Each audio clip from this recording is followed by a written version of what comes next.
இன்னைக்கு நம்முடைய குடும்பங்களில் உறவுகள் ஏன் கசந்து போகுது, ஏன் பாரம் ஆயிடுதுன்னு சொல்லுங்க. அன்பு இல்லாதனால தாங்க. அன்பு இல்லாமல் நம்ம வாழ்க்கையில் செய்கிற கிரியைகள் நமக்கு ரொம்ப பாரமாக தான் இருக்கும். கொஞ்சம் யோசித்து பாருங்க, ஒரு கணவன் ஒரு மனைவியின் மேலே அதிக அன்பு வச்சுட்டாருன்னா மனைவி ஒரு பாரமாகவே தெரிய மாட்டார். மனைவிக்கு செய்கிற உதவிகள் ஒரு பாரமாக தெரியாது. ஒரு மனைவி கணவன் மேலே உயிரே வச்சு அவன் மேலே அன்பு வச்சுட்டா அப்படின்னா அந்த கணவன் கேட்கிறத செய்வதும் அந்த கணவனுக்கு சேவை செய்வதும் அவளுக்கு பாரமாகவே இருக்காது. ஒரு குழந்தை ஒரு பிள்ளை ஒரு சைல்டு அப்பா மேலே அம்மா மேலே ரொம்ப அன்பு வச்சுட்டாங்கன்னு சொன்னால் அப்பா அம்மா எந்த வேலையை செய்ய ஏவுனா கூட அது கஷ்டமாகவே தெரியாது. பெற்றோர் நான் பார்த்துருக்கேன், தங்க பிள்ளைகள் மேலே உயிரே வச்சுருக்காங்க, அவ்வளோ அன்பு வச்சுருக்காங்க. அதனால் அந்த பிள்ளைகளை வளர்க்குற எவ்வளோ கஷ்டப்படுறாங்க. வெளியிலேருந்து பார்க்குறவங்க ரொம்ப கஷ்டமாக இருக்குது அதை பார்க்குறதுக்கு. அந்த பிள்ளைங்களை படிக்க வைக்க என்ன கடன், அந்த பிள்ளைங்க வியாதிப்பட்டால் எவ்வளோ செலவழிக்கிறாங்க, எவ்வளோ நேரத்தை கொடுக்குறாங்க, எவ்வளோ விழிச்சிருக்கிறாங்க. ஆனால் அவங்கள்ட்ட கேளுங்களேன், ரொம்ப கஷ்டமாக இருக்கான்னு கேட்டால் கஷ்டம்னா இல்லைங்க, இது என்னங்க கஷ்டம், என் பிள்ளைக்கு செய்யாமல் நான் யாருக்கு செய்வேன் அப்படின்னு அந்த பிள்ளைகளுக்கு கொண்டு போய் அவ்வளோ தாராளமாக கொடுக்குறாங்க. ஏன்னு கேட்டால் அந்த அன்பு தான். அந்த அன்பு வந்துருச்சுனாலே it makes you feel so light. உறவுகள் அன்பு இருந்துட்டு பாருங்க, நம்முடைய குடும்பங்களுக்குள்ள வீடுகளுக்குள்ள அன்பு வந்துருச்சுன்னு பாருங்க, எவ்வளவு லேசா மாறிடுங்க வாழ்க்கை, எவ்வளவு இன்பமாக இனிமையாக பயணம் தொடர்ந்துரும். இன்னைக்கு சில பேர் கல்யாணம் பண்ணிட்டு ரொம்ப வருத்தப்படுறாங்க. ஏன் தான் நான் கல்யாணம் பண்ணனே தெரியல, ஏன் தான் இந்த வீட்டுக்குள்ள வந்தேனே தெரியல, ஏன் அவ்வளோ கஷ்டப்பட்டு அந்த அந்த இன்பமான இனிமையான ஒரு பயணம் ஏன் பாரம் ஆயிடுச்சு தெரியுமா? they lost the love. அன்பை இழந்துட்டதுனால இப்ப மருமகளை பார்த்தா ரொம்ப பாரமா இருக்கு, மாமியாரை பார்த்தா பாரமா இருக்கு, மாமனாரை பார்த்தா பாரமா இருக்கு, வீட்டுக்கு வந்த பிள்ளைங்க பாரமா இருக்கிறாங்க, உறவுகள் ரொம்ப பாரமாயிடுச்சு. நீங்க என்ன நினைக்கிறீங்க தெரியுமா? மொத்தமா இந்த பாரத்தை வெட்டி தூக்கி போட்டுடலான்னு. நீங்க நிம்மதியெல்லாம் இருக்க முடியாது. உங்களுக்கு ஆத்துமாக்கள்ல இளைப்பாறுதல் வேணுமா? இயேசு கொடுக்கிற லேசான நுகத்தை உங்க மேல ஏற்றுக்கொள்ளுங்க. என்ன நுகம் அது? அன்பு. என் உள்ளத்தை அன்பினால் நிரப்ப ஆண்டவரே. அன்பு இல்லாதவன் தேவனை அறியான். ஒருவன் நான் அன்பாயிருக்கிறேன் என்று சொல்லியும் தன் சகோதரனிடத்தில் அன்பு இல்லாமல் இருந்தால் அவனுக்கு தேவனுடைய அன்பு இல்லை, அவன் பொய்யனா இருக்கிறான். அன்பு கூறுப்பா, தேவனிடத்தில் அன்பு கூறு, மனுஷனிடத்தில் அன்பு கூறு. எல்லா கற்பனைக்கும் இதுதான் அடிப்படை. என்னை சுற்றி இருக்கிறவர்கள் மேல உண்மையான நேசம் காட்டுற கிருபை தாங்க. நீங்க இந்த அன்பை உங்க வாழ்க்கையில பிரமாணமாக ஏற்றுக்கொண்டு அதன்படி வாழ்ந்து பாருங்க. நம்முடைய குடும்ப வாழ்க்கை எவ்வளவு லகுவா மாறிடும் தெரியுமா? நம்முடைய உறவுகள் எவ்வளவு லேசா மாறிடும் தெரியுமா? நம்முடைய வேலைகள் எவ்வளவு லேசா மாறும் தெரியுமா? தேவை என்னன்னா அன்பு தான். நீங்க நிறைய பேர் நினைக்கிறேன் மனைவியை மாத்திட்டா வாழ்க்கை ரொம்ப லேசாயிடும். ஒன்று இல்லப்பா, 1000 மாத்தினா கூட பாரம் பாரம் தான், மறந்துடாதீங்க. பாரம் பாரம் தான், ஆளு தான், மாம்சம் மாம்சம் தான். தோல் வேணா மாறலாம், தோற்றம் வேணா மாறலாம், உள்ள இருக்கிற மாம்சம் அதே மாம்சம் தான். அதை மட்டும் நீங்க தயவு செய்து தப்பா நினைக்காதீங்க.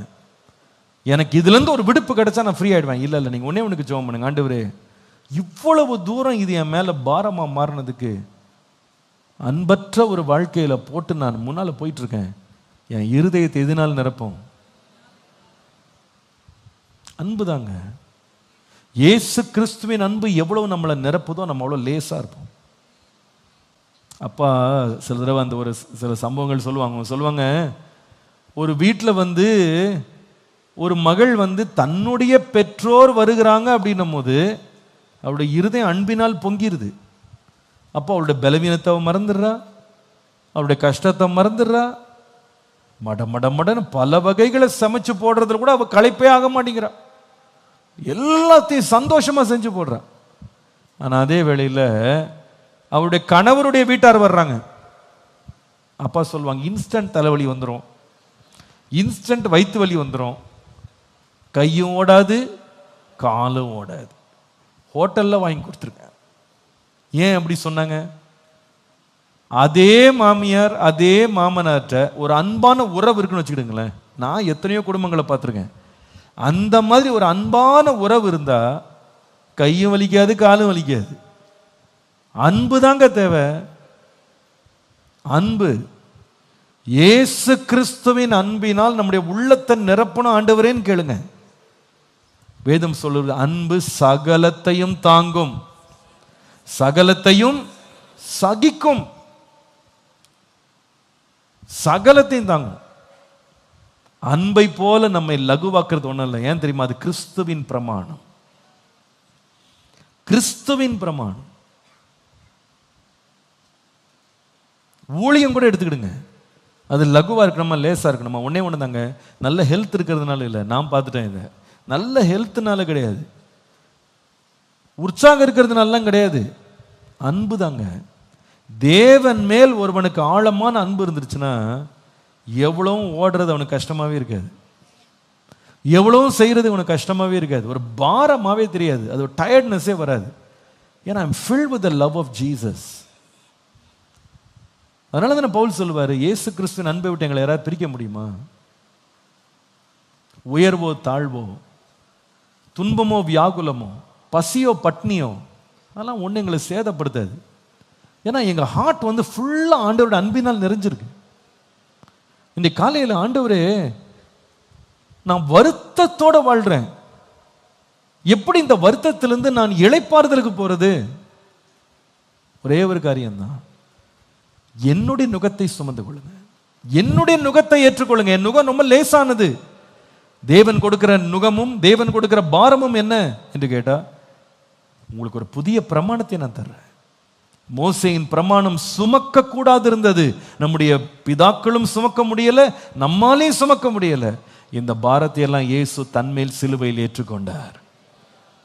நமக்கு புதிய பிரமாணம் என்னன்னா, அன்பு கூறுப்பா, அன்புல நடங்க, ஒருவரில் ஒருவர் ஆழமான அன்புள்ளவர்களா இருங்க.